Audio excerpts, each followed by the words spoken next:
नमस्ते दोस्तों, आप सभी का स्वागत है बुक्ड समरी चैनल पे। सोचिए, एक लड़की, छोटी सी उम्र और उसके सामने पूरे समाज की उम्मीदें। एक तरफ पढ़ाई का दबाव, दूसरी तरफ रिश्तेदारों की बातें। तुम्हें तो ये करना चाहिए, तुम्हें तो वैसा होना चाहिए।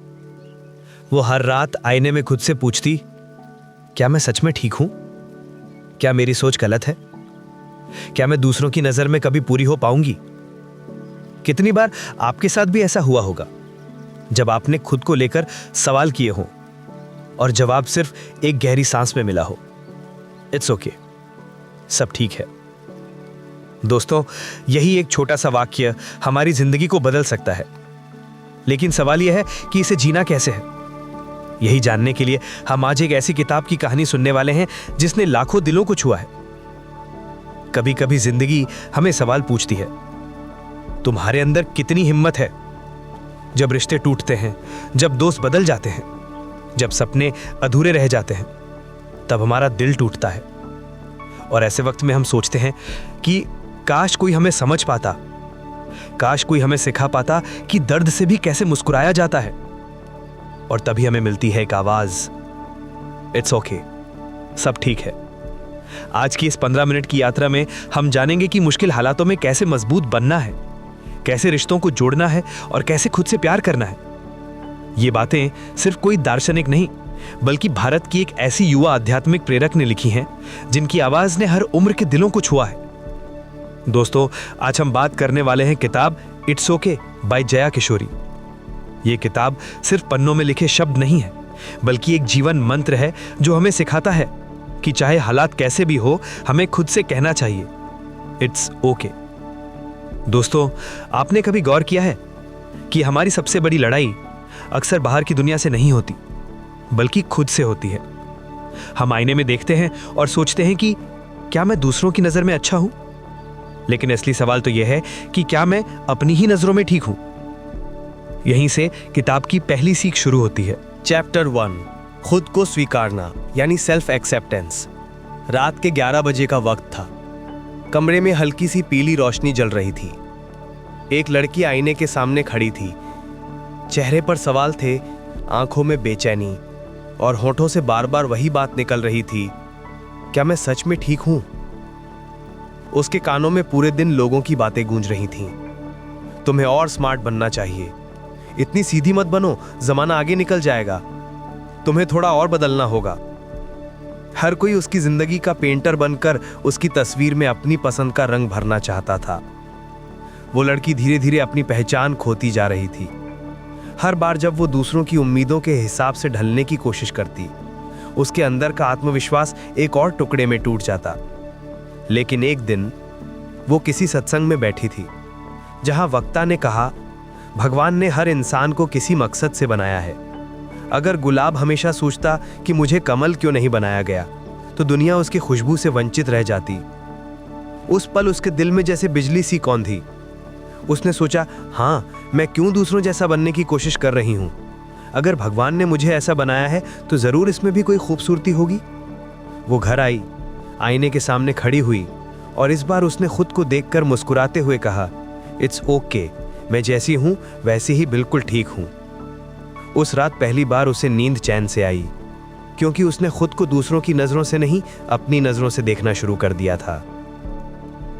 Moral of chapter 1। दोस्तों, इस कहानी से हमें यह सीख मिलती है कि अगर आप खुद को स्वीकार नहीं करेंगे तो दुनिया चाहे जितना ताली बजा ले, वो ताली आपके दिल तक कभी नहीं पहुंचेगी। खुद से प्यार करना ही असली आज़ादी है। और जब आप खुद को स्वीकार कर लेंगे तो दुनिया भी आपको उसी रूप में अपनाएगी। लेकिन दोस्तों, खुद को स्वीकार लेना ही काफी नहीं है। जिंदगी तो रिश्तों से बनती है। हमारी खुशियां, हमारे दुख सब किसी न किसी से जुड़े होते हैं।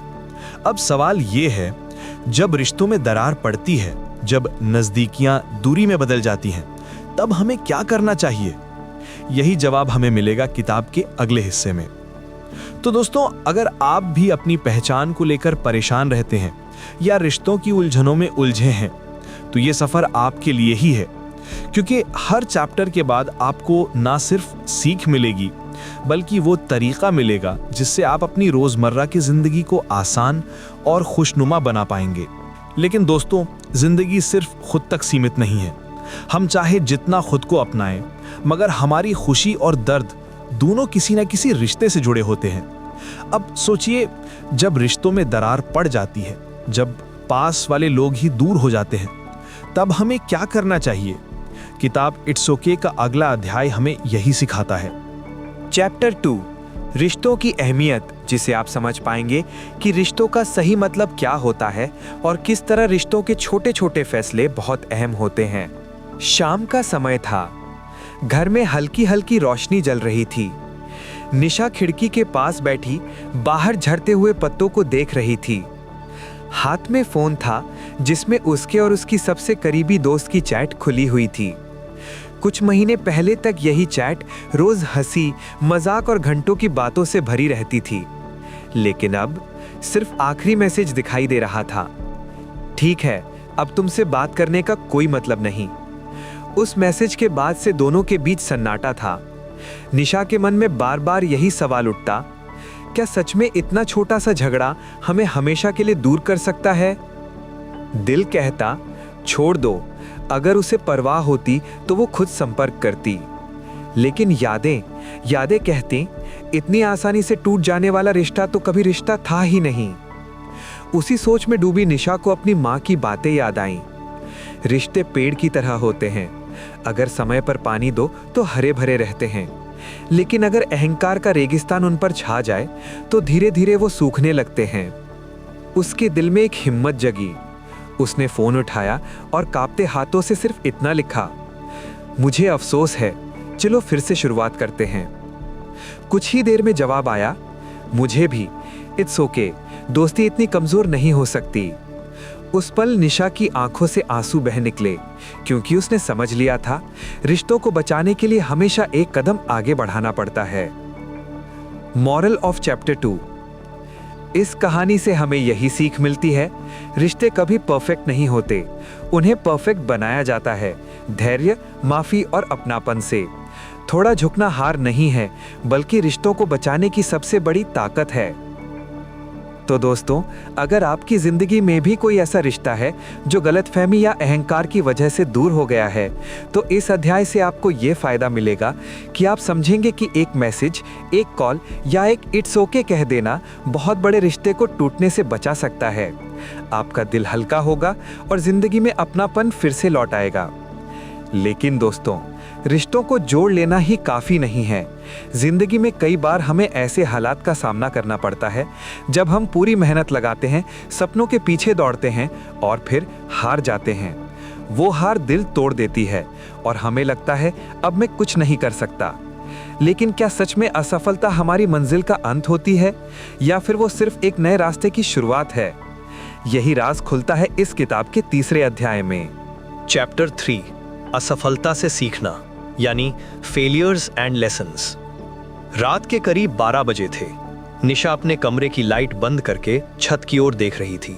उसके दिमाग में बार बार वही दिन घूम रहा था जब उसने अपनी जिंदगी का सबसे बड़ा सपना पूरा करने की कोशिश की थी। कुछ महीने पहले उसने एक इंटरव्यू दिया था अपनी ड्रीम जॉब के लिए। उसने दिन रात मेहनत की, किताबें पढ़ी, लोगों से गाइडेंस ली, हर सवाल की तैयारी की, लेकिन नतीजा आया तो हाथ में सिर्फ निराशा थी। वो पास नहीं हो पाई। उस दिन घर लौटते वक्त वो रास्ते में फूट फूट कर रोई थी। दिल में एक ही ख्याल कि क्या मैं कभी किसी चीज में सफल हो पाऊंगी? शायद मैं किसी काम की ही नहीं हूं। राहुल ने उस दिन उसे समझाया था कि निशा, असफलता किसी किताब का आखिरी पन्ना नहीं होती, वो तो अगला चैप्टर खोलने का इशारा होती है। लेकिन उस वक्त निशा मानने को तैयार नहीं थी। उसने खुद को कमरे में बंद कर लिया, किसी से बात नहीं की। वो टूटी हुई थी। फिर एक दिन वो अपनी पुरानी कॉपी पलट रही थी। उसमें उसे अपनी ही लिखी एक लाइन पढ़ने को मिली, गिरना बुरा नहीं है, बुरा तब है जब हम गिरकर उठने से इनकार कर दें। वो लाइन जैसे उसके दिल को छू गई। निशा ने सोचा, अगर मैं हार मान लूंगी तो ये असफलता हमेशा मेरी पहचान बन जाएगी, लेकिन अगर मैं फिर से कोशिश करूंगी तो शायद यही हार मुझे नई जीत की तरफ ले जाएगी। उसने खुद से कहा, इट्स ओके, ये हार मेरा अंत नहीं बल्कि एक नया आरंभ है।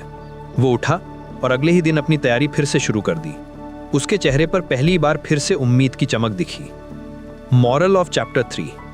इस कहानी से हमें यही सीख मिलती है कि असफलता कोई दीवार नहीं है, वो तो सीढ़ी है। अगर आप उससे सीखकर आगे बढ़ते हैं तो वही असफलता आपको सफलता का रास्ता दिखाती है। हार सिर्फ उन लोगों की होती है जो कोशिश छोड़ देते हैं। दोस्तों, अगर आप भी किसी असफलता से टूटे हुए हैं तो ये अध्याय आपको सिखाता है कि इट्स ओके कहकर खुद को संभालना ही अगली जीत की पहली सीढ़ी है। इससे आपका आत्मविश्वास लौटेगा और आप देखेंगे कि हर हार आपके अंदर छुपी एक नई ताकत को बाहर लाती है। लेकिन दोस्तों, जिंदगी सिर्फ हार और जीत की कहानी नहीं है। कभी कभी हमारी सबसे बड़ी लड़ाई बाहर की दुनिया से नहीं, बल्कि हमारे मन के डर और चिंता से होती है। वो डर जो हमें आगे बढ़ने से रोकता है, वो चिंता जो हमें चैन से जीने नहीं देती। अब सवाल ये है कि क्या हम उस डर को हरा सकते हैं? क्या हम अपनी चिंताओं को शांत कर सकते हैं? किताब इट्स ओके का 4था अध्याय हमें यही रास्ता दिखाता है। चैप्टर 4। डर और चिंता से बाहर निकलना। Overcoming fear and anxiety. सुबह की हल्की रोशनी कमरे में फैल रही थी। निशा अपनी मेज पर बैठी थी। हाथ में कॉपी और पेन थे, लेकिन दिमाग कहीं और भटका हुआ था। हर सांस के साथ दिल में एक हल्की बेचैनी उठ रही थी। कुछ हफ्ते पहले उसने अपनी नई जॉब शुरू की थी। पहले ही दिन उसे अपने बॉस और टीम के सामने प्रेजेंटेशन देना पड़ा। हर बार वो सोचती, अगर मैं गलत बोल गई तो, अगर मेरी टीम मुझ पर हंस दी तो, अगर मैं ये काम नहीं कर पाई तो। डर के ये सवाल उसे रातों की नींद हराम कर रहे थे। कई बार उसने सोचा कि सब छोड़ दूं और घर बैठ जाऊं। तभी राहुल ने उसे याद दिलाया, निशा, डर हमारा दुश्मन नहीं है। डर तो सिर्फ हमारी चेतावनी है। इसे समझो, इसे महसूस करो और फिर इसका सामना करो। निशा ने गहरी सांस ली। उसने अपने डर को महसूस किया, उसे स्वीकार किया और खुद से कहा, इट्स ओके, मैं डर के बावजूद आगे बढ़ सकती हूँ। अगले दिन प्रेजेंटेशन के समय दिल की धड़कन तेज थी, पर निशा ने राहुल की बात याद रखी और हर स्लाइड पर खुद को विश्वास दिलाया। डर अभी भी था, पर अब उसका मालिक नहीं था। प्रेजेंटेशन खत्म हुआ। निशा ने महसूस किया कि डर केवल एक एहसास था, जिसे चुनौती देकर ही हराया जा सकता है। और इसी अनुभव ने उसे सिखाया कि डर को सामना करना ही सच्ची ताकत है। Moral of chapter 4। इस कहानी से हमें सीख मिलती है, डर और चिंता हमारे विकास की राह में रोड़े नहीं, बल्कि संकेत हैं कि हम आगे बढ़ रहे हैं। इन्हें स्वीकार करो, सामना करो और इट्स ओके कहो।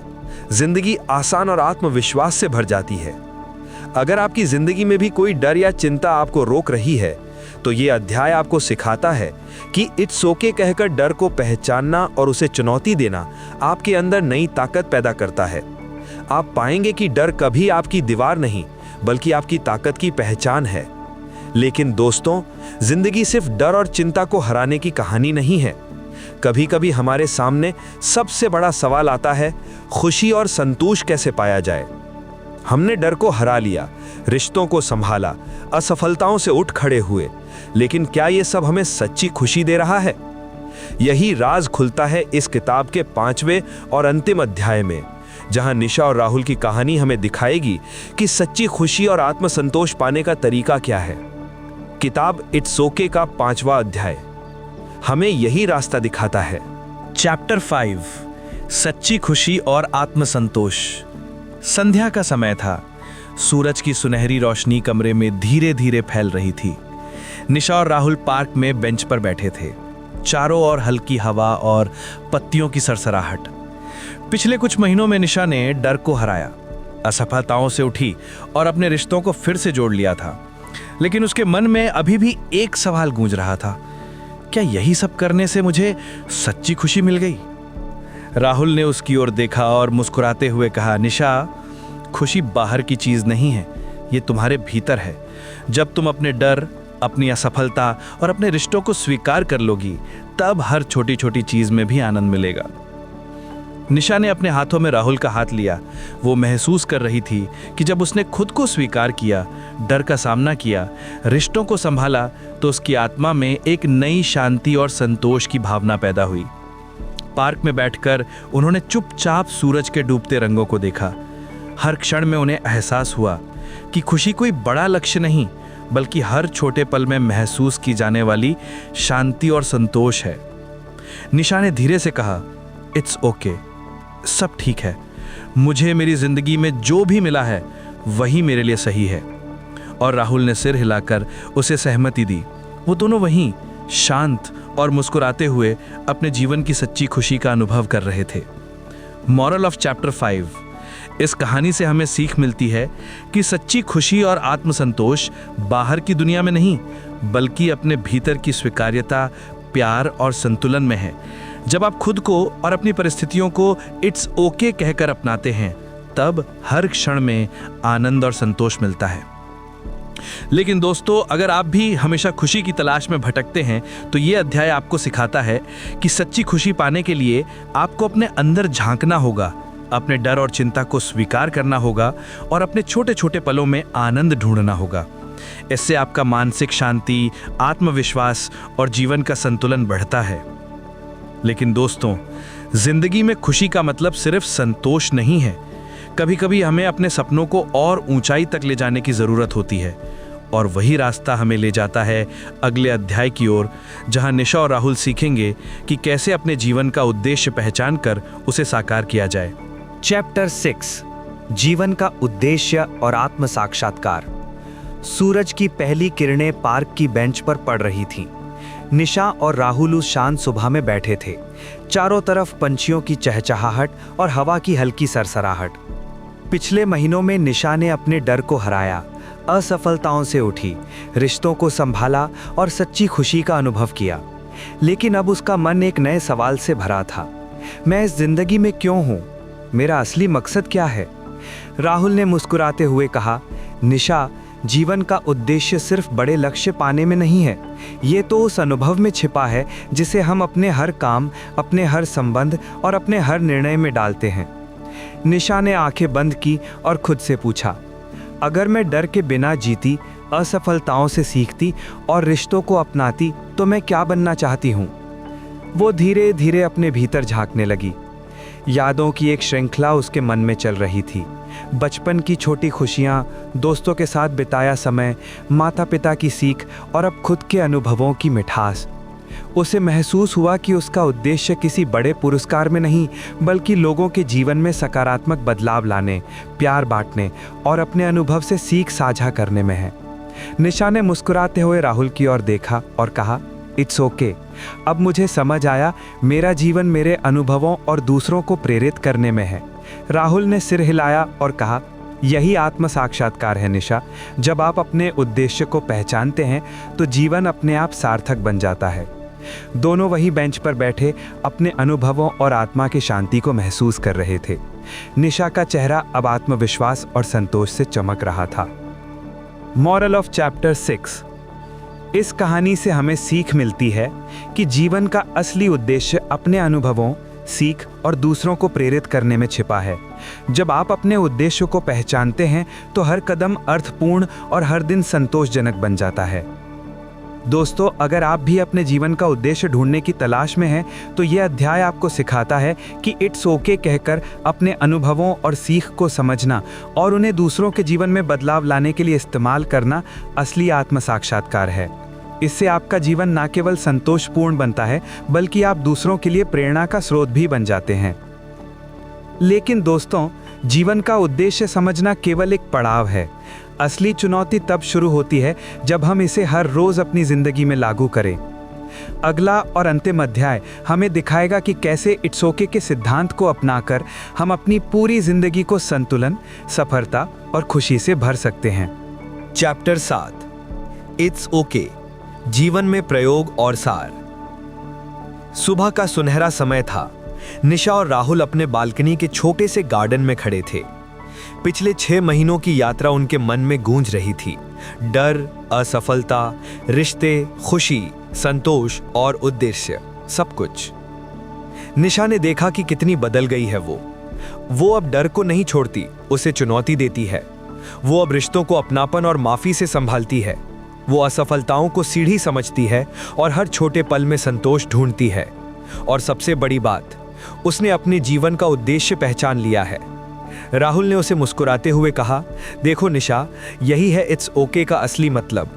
अपने अनुभवों को अपनाना, खुद को स्वीकारना और जीवन में हर परिस्थिति से सीख लेना। निशा ने गहरी सांस ली और कहा, इट्स ओके। मैं अब जानती हूं कि हर दर्द, हर चुनौती और हर खुशी का अपना महत्व है। वे दोनों खामोशी में चारों ओर देखते हुए समझ रहे थे कि जीवन का सार यही है, हर पल को पूरी तरह जीना और खुद को स्वीकारना। Moral of chapter 7। इस अंतिम अध्याय से हमें सीख मिलती है, इट्स ओके केवल शब्द नहीं बल्कि एक जीवन दृष्टिकोण है। जब आप इसे अपनाते हैं तो जीवन में संतुलन, खुशी, आत्मविश्वास और उद्देश्य सब कुछ मिल जाता है। दोस्तों, इस अंतिम अध्याय से आपको ये मिलेगा: डर और चिंता को चुनौती देने की क्षमता, रिश्तों को अपनापन और माफी से संभालना, असफलताओं को सफलता की सीढ़ी में बदलना, हर छोटे पल में खुशी और संतोष ढूंढना, अपने जीवन का उद्देश्य पहचानकर उसे जीना। ये सारी बातें आपको मानसिक शांति, आत्मविश्वास और जीवन का संतुलन देती हैं। अगर आप चाहते हैं कि ये पूरा सफर आपके लिए असरदार बने तो ध्यान रखें, कहानी को अपने जीवन के अनुभव से जोड़ें। हर अध्याय के इट्स ओके सिद्धांत को रोजमर्रा में अपनाएं। सुनते समय अपने अंदर के सवालों को महसूस करें और खुद से जवाब खोजें। याद रखें, यही तरीके हैं जो आपको अंत तक कहानी में जोड़े रखते हैं और आपके जीवन में असली बदलाव लाते हैं। कंक्लूजन। संध्या की सुनहरी रोशनी कमरे में फैल रही थी। निशा और राहुल बालकनी में बैठे थे। 6 महीनों की ये यात्रा डर, असफलता, रिश्ते, खुशी और जीवन के उद्देश्य तक अब उनके मन में एक नई समझ छोड़ गई थी। निशा ने मुस्कुराते हुए कहा, इट्स ओके। हर अनुभव, हर चुनौती ने मुझे मजबूत बनाया और अब मैं जानती हूँ कि हर पल को अपनाना ही सच्ची खुशी है। राहुल ने सिर हिलाया और कहा, जीवन का ये सफर हर किसी के लिए आसान नहीं होता, लेकिन जब आप खुद को और अपनी परिस्थितियों को स्वीकार करते हैं तो हर कठिनाई आसान लगने लगती है। दोनों खामोशी में चारों ओर देख रहे थे, अपने भीतर की शांति और संतोष का अनुभव कर रहे थे। यही संदेश इस किताब का है, इट्स ओके कहना सीखो और जिंदगी को पूरी तरह जियो। अगर आप भी ये किताब पढ़ना चाहते हैं तो आप इसे हमारे बायो लिंक से परचेज कर सकते हैं। इस किताब का हर अध्याय आपके जीवन में बदलाव ला सकता है। कमेंट सेक्शन में हमें बताइए कि आपको ये कहानी कैसी लगी और किस अध्याय ने आपके जीवन को सबसे ज्यादा छुआ। अगर आपको ये समरी पसंद आई तो हमारे YouTube चैनल बुक समरी को अभी सब्सक्राइब करें। हम आपके लिए ऐसे ही और मोटिवेशनल और सेल्फ हेल्प किताबों के सिनेमैटिक समरीज लाते रहेंगे। अगली किताब में हम सीखेंगे कि कैसे अपनी सोच और आदतों को बदलकर जीवन में और अधिक सफलता और संतोष पाया जा सकता है। तो जुड़े रहिए और अगली कहानी के साथ फिर मिलते हैं।